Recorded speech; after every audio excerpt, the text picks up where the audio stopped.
This is our third research methods lesson, and we're going to look at writing a psychological report. Before we begin, I'd like to do a recap, so can you pause the video and answer these questions? What is peer review? Why is it important? Peer review is linked to psychological reports, so we'll go over this again now. Okay, so what is peer review? So peer review is when your research is scrutinised by experts, so you'll write a report and you'll hand it in, and these experts will review your research. When they're reviewing your research, they're looking at it to make sure that it's of a good quality. They'll check your method, they'll check your findings, they'll have a look and see if your method is standardised, if it's valid, if it's reliable. Obviously they can't check all of that because they'd have to test it again, but they'll compare it to previous research as well. They'll also check it to make sure that it is relevant and it's important. And make sure that it can bring something to the psychological community. So why is it important? It's important because it helps decide allocation of funding to universities and to different subject areas. It's also important because it ensures that the research that is published is of a high quality and it is relevant. And also what they can do in a peer review is suggest improvements. So you might have a peer review and it might not be published, they might hand it back to you and suggest that you make several improvements. So this can help improve the standard of the research that is published. So we're going to look, at a psychological report, and while we're looking at psychological reports, there's several different areas that we need to look at. So I'll just put the list up here. So we've got an abstract, an introduction, a method, a results section, and a discussion section, and references. So each of these I'll go through with you. These are all the parts that are included in a psychological report. So we'll go back to the beginning. And we'll start with the abstract.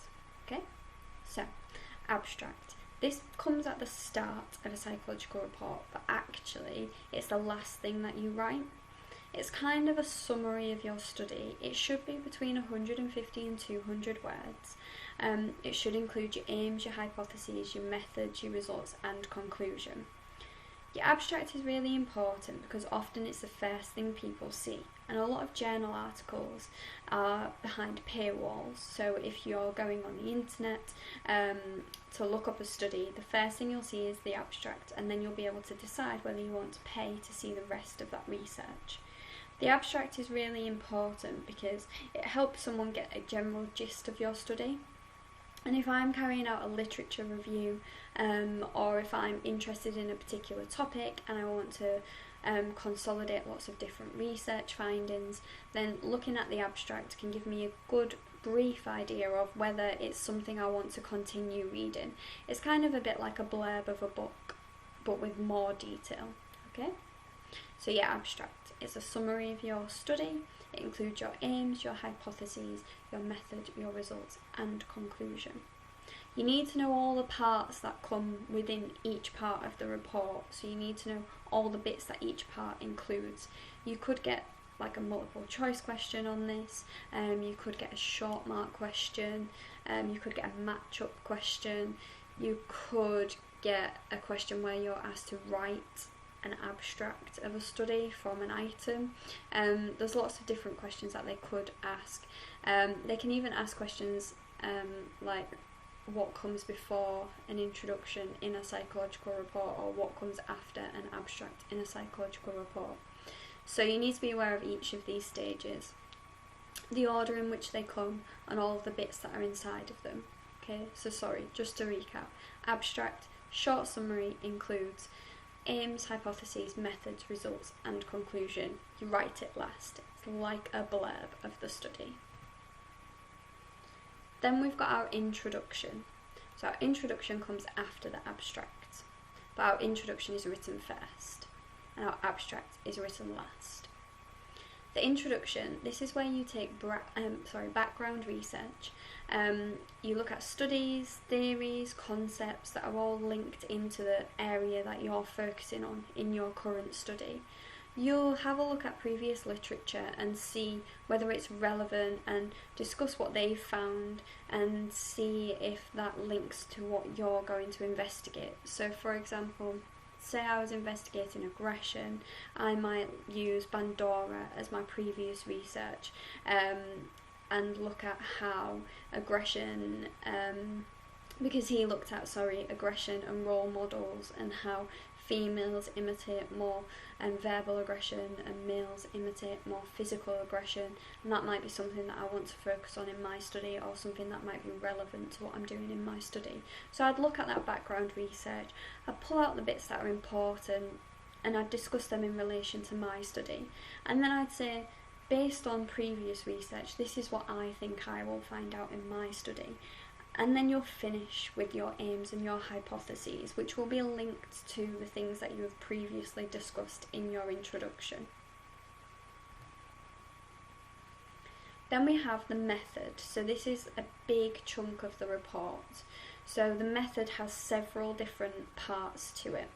Just like the abstract, it's made up of lots of different things. So in our method, we'd say, what type of experiment are we doing? Is it lab, field, natural, observation? Have we got questionnaires in there, etc.? What design are we using? So is it repeated measures, match pairs, independent groups? Then we discuss our sample, what methods are we using in our sample? So are we using random sampling, a systematic sample, etc.? What's our target population? What's our sample size? Who's our sample made up of? Is it equal proportions of males and females? Is it all males? What age are our sample, etc. Then we'd outline the materials or apparatus that we use. So for example, if we're doing a questionnaire, we would need copies of the questionnaire. You would need a pen for the person to fill that questionnaire out. Just simple things like that. If you're doing a lab experiment, you might need a little bit more in terms of materials. But you need to make sure that they're all listed, so anyone who is replicating your study can read this list and they can do it exactly as you did. If you've got PowerPoint slides, you need to include those slides and you need to tell them what order to put those slides up in, etc. Then you've got your procedure, so this is step by step, so it should say starting, you start with your briefing, so giving your briefing to your participants, getting their informed consent, that's the initial part of your procedure. Then you'll give them standardised instructions, so the person who's carrying out your experiment can do it exactly the same way that you did. Then you would end with the debrief, and you would include a debriefing statement in that. So you'll need to know, within the procedure, you'll need to have an example of what informed consent is, and an example informed consent statement, because sometimes they ask you to give that in the exam. You'll need to know an example debrief statement as well, but I'll give you that in more detail in a few lessons time if we haven't already covered it. And then finally you'll finish your method section with ethics. So what are the issues that you've come across in terms of your research? How did you address these? So like an issue might be withdrawal. How did you deal with withdrawal? Did you make sure you got informed consent so people know that they can withdraw at any time? Did you include in the debrief statement that people can withdraw their data even after the experiment, etc.? Okay, so your method section is made up of several parts, and it's probably the biggest part to remember of writing a report, but it's also one of the most important. So you need to know each of the words in bold, as they're the parts of a method. They could ask you what is included in a method. There's very few example questions for this, but I've got one here. So this is where you've got an item, and it's following on from lots of previous methods questions with the similar item, and they change it and they say that actually the psychologist wants to test a different hypothesis now. She's looking at females with an eating disorder, etc. So if you read through that, and then you'll see at the bottom, write an appropriate method section. So often if they're asking you to write a method section or a discussion or an introduction, if they're asking you to do that, they'll often give you the parts that should be included within that. as a sort of like a trigger for you to remember, oh yeah, design, that means I need to talk about how I'm going to do it, and is it independent groups, repeated measures, etc. Participants, okay, so I need to talk about who I'm going to use, I need to talk about how I'm going to collect those people, so I'm going to do random sampling, etc. Material, so what do I need to do this? So you'll see that it's a questionnaire, so you need to have a set of questionnaires, you'll need to have pens for them to answer the questionnaires, etc. And then a procedure, so you know that within your procedure you need to have step-by-step standardised instructions. You need to start with consent, you need to end with debrief. Okay, it says make sure there's enough detail to allow another researcher to carry this study out in the future. So if we're looking at a question like that, yes, it's important that we revise all of the parts that go within a method, but we are given some hints to help us in the exam. But it's knowing that, okay, so when I'm talking about design, this is what it means. So I'm talking about participants, I need to talk about what my target population is, I need to talk about how they are sampled, etc. When it's talking about materials, that means am I using a pen or a pencil to do my questionnaire, etc. How many copies of the questionnaire will I need printed out? And procedure, I need to know that this is step by step and it starts with consent and it ends with a debrief. Okay, so that question's worth 10 marks. So yeah, you can see that you need to be aware of all the different bits that go into the method, and then you also need to know how you would get, like, what that question might look like in the exam. You can have a go at that question if you like. I can include a link to that question with the full item included, the full sort of like method section. I'll put that on with the lesson resources. It's good to have a go at these 10 mark questions where you have to do a method, etc. Okay, so next part, we've got our results.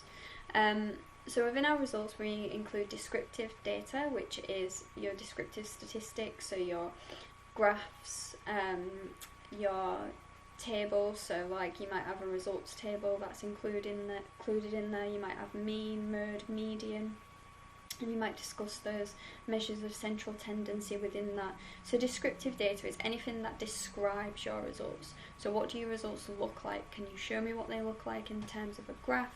Can you discuss what they look like in terms of what's the middle result, what's the average result, so your mean and your median, etc. And then you use inferential statistics, and we haven't looked at these yet, but we'll be looking at them soon, probably after the half term. So this is statistical testing. We've used one statistical test already, and that's the sign test. So that's an example of a statistical test. So you would explain what statistical test you've used, why you've chosen to use that, and we'll look at that in a future lesson. You'll also discuss what's the likelihood of having a type 1 or a type 2 error. Again, we'll look at that soon. You'll discuss your findings, and you'll state an overall conclusion. So you'll look back at your hypotheses and you'll say, okay, so in conclusion, the results support my experimental hypotheses, but they do not support my null hypothesis, etc. So that's what you'd include in the results section. And I know some of those words you won't understand yet, and you won't know what the different statistical tests are and why we would use them, but we will look at that in a future lesson. So it might be worth coming back to this once we've done that in a future lesson. And then finally, we've got a discussion. So this is like the final part of our writing up of the report. Within the discussion, we'll summarise our results, we'll explain how these results link to the previous research. So if I was doing something on aggression, I'd explain how that links back to my introduction where I spoke about Bandora. Do I ever found something similar in terms of like aggression between males and females? I'll maybe talk about some limitations of my research, so what are the problems with the method that I used, what would I do again, so maybe my sample was too small or it wasn't varied enough and I didn't have equal numbers of males and females, I might try to change that next time. Maybe I gave them a questionnaire and actually some people struggled with the questionnaire, so maybe I need to do an interview instead next time, etc. So what would I do to improve it? Then I'd think about the implications for psychological theory. So what I've found out, if it supports Bandura, then that means that it strengthens this theory. If, however, it doesn't, then maybe it brings up questions with regards to that theory, and maybe we need to investigate that further. Then real-world applications, so how can we apply this in real world? How could we apply it to, I don't know, say I was looking at aggression, then like prisons, or how would it apply to school, etc. And then suggestions for future research. So if I'd found something a little bit different to Pandora, then I might suggest that actually we investigate this further. If I'd found something similar, then I could maybe say, well, actually maybe we could look at this with a different sample next time, because I used the same sample as he did. We maybe need to investigate with different individuals and test that for like population validity, something like that. Okay, so then we've got the main bulk of our report. So we've got our abstract, our introduction, our method, our results and our discussion, and that's the main bulk and write-up of our report. However, within our report, especially in our introduction section and our discussion, we will be linking back to previous research throughout. And when we're linking back to previous research and discussing other people's research, we need to make sure that we link that to a reference. So the last bit would be, a reference section. So in our reference section, we would write down, if we've referred to a journal article or if we've referred to an individual, we would write a reference for that.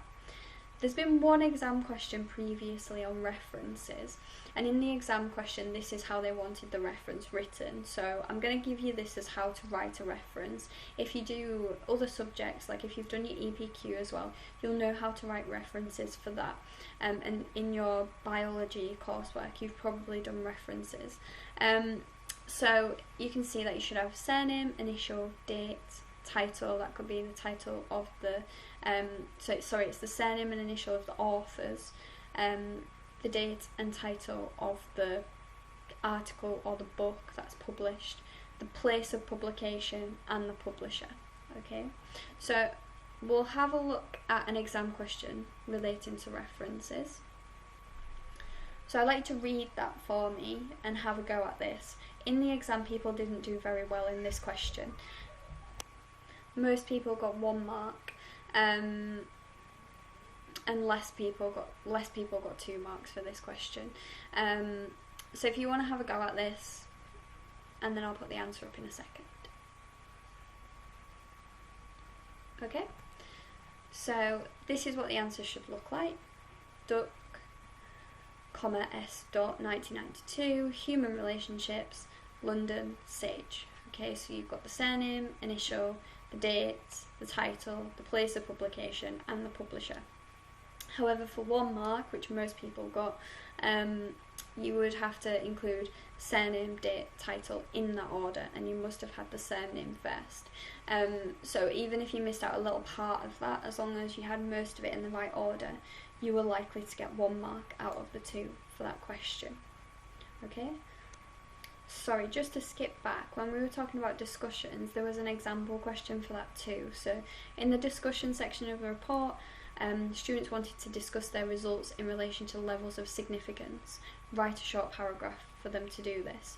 So this question might be a bit easier for you to do once we've done our lesson on statistical testing.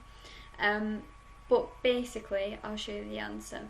They need to talk about the significance of their results in relation to the hypotheses. I think we might have mentioned before that sort of like if we're using 0.05 for our significance level, that means that 95% is due to the conditions in our experiment and 5% could be due to chance. So that's what you kind of need to discuss in this. But I'll come back to that question and we'll go back through that question when we talk about significance in a future lesson. Okay, so finally, what I want us to do is just to recap. Okay, so when we're writing a psychological report, there's several sections. We have an abstract first, but we write this last. We have an introduction, which goes through previous research, why it's relevant to our research, and then we end that with our aims and our hypotheses, so what we expect to find out. Then we have our method, and there's several parts to our method. So we have like design, sample, procedure, materials and ethics. Then we have our results section where we have descriptive data, so we have graphs and we talk about our mean, our mode and our median. And then we have inferential data, so we talk about statistical tests, why we use them, we talk about probability, and we talk about errors, so a type 1 or a type 2 error, and we'll do that in a future lesson. Then we have our discussion, and within our discussion we talk about our results, our findings, we talk about whether it's relevant to previous research, we talk about why it's important for psychological theory, how we could improve it, and we also talk about how it applies to real life and what we suggest could be researched in the future. And then finally we have our reference section, and our reference section relates to any studies, journal articles or individuals that we've discussed previously within our report. Okay, so then I just want you to finish by doing the quiz on Classroom. If you have any questions about the lesson, then please put them in the comment section on the assignment, or email me. Let me know if you've got any problems. But again, some areas of this lesson, like the parts in the results with the inferential statistics, we're going to cover them in future lessons. So please don't worry if you don't understand what those words mean, like type 1 and type 2 error and statistical tests, because we will cover those in a future lesson.